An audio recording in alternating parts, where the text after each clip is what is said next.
Hello everyone, আরও একটা ছোট্ট ভিডিও নিয়ে চলে এলাম। এখন আমি রান্নাঘর থেকে ভিডিওটা স্টার্ট করেছি। বুঝতেই পারছো, মায়ের যেহেতু শরীরটা ভালো নেই, রাত্রে রান্না করতে আমি এসেছি। মা ভাত খাবে, মা যেহেতু শরীরটা খুব একটা ভালো নেই, মা রুটি বা অন্য কিছু খেতে পারবে না। আর এদিকে মায়ের একটু প্রোটিনও দরকার, দুধ খাওয়াটা খুব দরকার বলেছে, সে কারণে মা আজকে খাবে দুধ দিয়ে ভাত। আর আমি এখানে এসেছি আমার বাপির আর বুনুর জন্য তরকারি বানাতে আর লুচি বানাতে।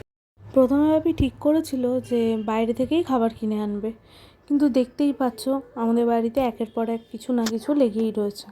তাই বললাম আর বাইরের খাবার এনে লাভ নেই, মা তো এমনিও রুটি বা লুচি কিছুই খেতে পারবে না, মা তো খাবে দুধ ভাতই। আর রইল পরে আমাদের তিনজনের কথা, তাহলে আর শুধু শুধু বাইরে থেকে এনে লাভ কি, বাড়িতেই করে নিই।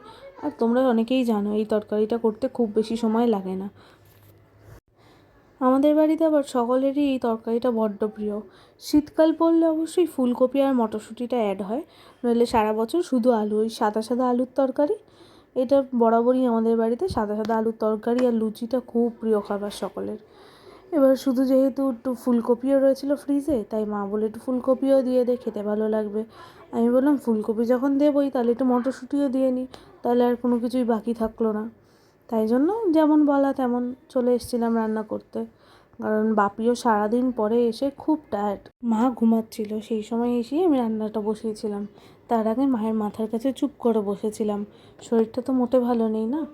জানো তো আমরা না এরকম স্ল্যাপের ওপরে রেখেই লুচি বেলি, তাতে কি অনেকটা জায়গাও পাওয়া যায়।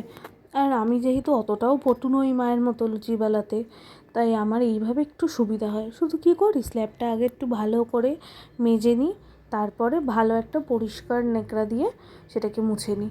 প্রথমে ভেজা ন্যাকড়া দিয়ে দুবার মুছি, তারপরে একটা শুকনো ন্যাকড়া দিয়ে মুছি। তাতে কি এমনি আমাদের রান্নাঘরের স্ল্যাব প্রত্যেক দিন মাজা হয়, তবুও একবার যখন লুচি বেলবো তার আগে আরও একবার মেজে নিলাম। তাতে কি পরিষ্কার পরিচ্ছন্নও থাকলো, আর আমি যেহেতু অতটাও পটু নই মায়ের মতো, তাই আমারও এইভাবেই সুবিধা হয়। ময়দাটা অনেকক্ষণ আগেই মেখে রেখেছিলাম, তরকারি বসানোর খানিকটা আগেই। তারপরে ওই তরকারিটা যখন ফুটতে বসিয়ে রেখে দিলাম, তখন ভাবলাম দু একটা লুচি এবার তাহলে বেলেই রাখি, তাহলে কি তরকারিটা নামিয়ে তারপরে লুচি ভেজে সবাইকে গরম গরম খেতে দেবো। সেই জন্যই শুরু করে দিলাম, কারণ মায়ের মতো অত তাড়াতাড়ি করে আমি পারি না, সত্যি অত ভালো পারি না। আর হয়তো দেখতেই পাচ্ছ লুচিগুলো খুব একটা প্রপার গোল হচ্ছেও না, বাট ঠিক আছে, ওই কাজ চালিয়ে নেওয়ার মতো হয়ে গেছে, খাওয়া তো যাবে। আমি তাই কিছুটা আগে আগে বেলে রেখে দিলাম। তাতে কি হলো, আমার যখন তরকারিটা নামানো হয়ে যাবে, তারপরেই আমি লুচির তেল গরম করতে বসিয়ে দেবো। আমি না যখনই এরকমভাবে লুচি বেলতে বসি, আমার খালি মনে পড়ে আমি যখন মিঠির মতো ছিলাম, মিঠির মতো ছোটো ছিলাম, কি তার থেকে আরও ছোটো ছিলাম, তখন মা এরমভাবে যখন আটা বা ময়দা মাখতো, সেখান থেকে কিছুটা করে আমি নিয়ে নিতাম, মাকে বলতাম মা অল্প একটু দেবে। এবার একটা রুটি বেলতে গেলে ঠিক যতটুকু আটা বা ময়দা লাগে, ঠিক সেই রকম একটা সাইজের দলা আমাকে মা দিত। আর অপেক্ষা করতাম কখন মায়ের রুটি বেলা শেষ হবে, তারপরে ওই বেলান চাকিটা নিয়ে আমি বসবো লুচি বেলতে বা রুটি বেলতে। নিয়ে তারপরে তো দেখছি গোল আর হচ্ছে না, তখন কি করেছি, তখন এদিক সেদিক থেকে যত সমস্ত পুতুল বানানোর ভাবনা, এরকম সব উল্টো পাল্টা জিনিস করতাম।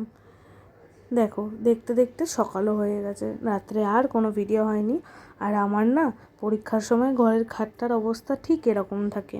মা অবশ্য কিছু বলে না, কারণ অন্য সময়গুলো তো গুছিয়ে রাখি, পরীক্ষার সময়টা না মাথা আর ঠিক থাকে না, তখন সব একসাথে নিয়ে বসতে হয়। আর এই দেখো কালকে জামা কাপড় কাচা হয়েছিল, সেগুলো আর ভাঁজ করা হয়নি। সকালবেলা উঠে এই জামা কাপড়ের পাহাড় দেখে পাগল হয়ে গেছি, কিন্তু ভাবলাম যে এখন কিছুক্ষণ থাক, কিছুটা পরে নিই, তারপরে উঠে করব। তাই কিছুক্ষণ পরার পরে বসলাম জামা কাপড় ভাঁজ করতে। সকালবেলা মা একবার অবশ্য উঠেছিল বুনু স্কুলে যাওয়ার সময়। আজকে এক কাণ্ড হয়েছে, স্কুলে যাওয়ার সময় মিঠি টিফিন রেখে চলে গেছিলো, অবশ্য ওর টিফিন ব্যাগে বাপিই ঢুকিয়ে দেয়। আজকে জলটা ঢুকিয়েছিল, টিফিনটা ঢোকাতে ভুলে গেছিলো। মিঠি গাড়িতে উঠেও গেল, গাড়ি ছেড়েও দিল, তারপরে খেয়াল হলো মিঠির টিফিন রয়ে গেছে। সঙ্গে সঙ্গে ওর ওই পুলকারের আঙ্কেলকে ফোন করা হলো যে মিঠি টিফিন নিয়ে যায়নি। আঙ্কেলটা অবশ্য খুবই ভালো আঙ্কেল, আবার গাড়ি ব্যাক করিয়ে বাড়ি অবধি নিয়ে এলো, তারপরে গিয়ে বাপি নিচে টিফিনটা দিয়ে এলো। কি একটা কাণ্ড হতো বলো, নইলে আজকে বেচারি পুরো টিফিন পিরিয়ডে চুপ করে বসে থাকতো, খিদেতে চটফট করতো নইলে। আজকে তো আবার চিলড্রেন্স ডে, মিঠি স্কুলে যাওয়ার জন্য মারাত্মক এক্সাইটেড ছিল আজকে। বুঝতেই পারছো, চিলড্রেন্স ডে মানে স্কুলে গেলে আজকে গান নাচ এই সমস্ত কিছুই হবে, বাচ্চাদের নিয়ে সেলিব্রেট করেই কাটাবে। আর তার উপরে তো চকলেট রয়েইছে। আমিও অবশ্য ভেবেছি মিঠির জন্য কয়েকটা চকলেট কিনে আনবো আজকে, চিলড্রেন্স ডে বলে কথা, আর বাড়ির সবচেয়ে ক্ষুদে সদস্য সে, একটু চকলেট না দিলে হয় বলো? সমস্ত কিছু এখন সেরে এসে জাস্ট বসলাম, আর মা এখনও ঘরে শুয়ে আছে, রেস্ট নিচ্ছে, ঘুমাচ্ছে না, জেগে আছে, বাট শুয়ে আছে।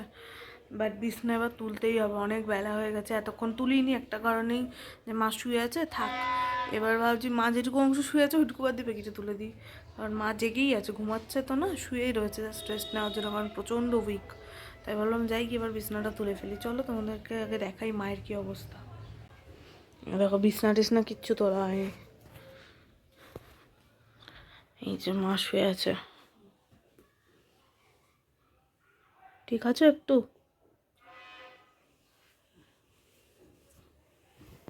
প্রচণ্ড উইক, আমি তোমাদেরকে কদিন ব্লগ দিতে পারছি না, জ্বর জারি হচ্ছিল, তোমরা সবাই জানো। ঠিক ঠিক আছে, কষ্ট করে বলতে হবে না, আমি বলেছি, তুমি কেন ব্লগ দিতে পারছো না? প্রচুর ইনফেকশন হয়েছে, কালকে 4টে ইঞ্জেকশন দিয়েছে, যার মধ্যে 2টো প্রচণ্ড ভারী পাওয়ারের, স্কিন টেস্ট করে দিতে হয়। তারপর থেকে জ্বরটা কমেছে, কিন্তু সাংঘাতিক উইকনেস, সাংঘাতিক, মানে উঠে বসার ক্ষমতাও আমি হারিয়েছি। আমার এই যে একটু কথা বলছি না, বুকের মধ্যে ধরাস ধরাস করছে। ঠিক আছে ঠিক আছে, তুমি চুপ করো। আর টোটালটাই হচ্ছে ফিস্চুলার, সরি, পাম ক্যাথ ইনফেকশানের জন্য। ফিস্চুলাটা ইমিডিয়েট করবো, হয়তো 2-4 দিনের মধ্যেই হসপিটালে ভর্তি হব, কিন্তু সেটা তখনই সম্ভব যখন আমার এই উইকনেসটা কাটবে। এই উইকনেসটা একটু কমলেই আমি হসপিটালে ভর্তি হব। অনেকক্ষণ শুয়ে থাকার পরে এখন একটু উঠেছে, ব্রেকফাস্ট করতে হবে। ওষুধ তো খেতে হবে না? ওষুধ খেতে হবে, ব্রেকফাস্ট করতে হবে।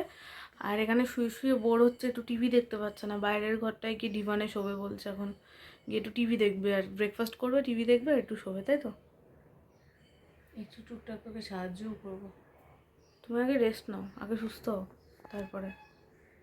খুব তাড়াতাড়ি সুস্থ হয়ে যাব, তোমরা প্রে করো যেন খুব তাড়াতাড়ি আবার আমি রেগুলার ব্লগ নিয়ে আসতে পারি। আশা করছি পায়ের জোরে খুব তাড়াতাড়ি দাঁড়িয়ে পড়বো, দেখা যাক কী হয়। প্রে করো যেন তাড়াতাড়ি আবার আমি নতুন করে রেগুলার ব্লগ আনতে পারি। আমি এই যে কানেকশান রাখতে পারছি না, এটা যে আমার জন্য কতটা কষ্টের।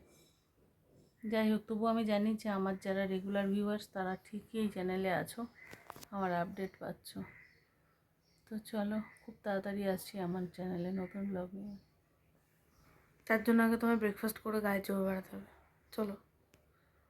হ্যাঁ, আমি ওদিকে জামা কাপড় ভাঁজ করে তারপরে এদিকে বিছানাও তুলে ফেলেছি। এবার যাব হচ্ছে মিঠিকে আনতে।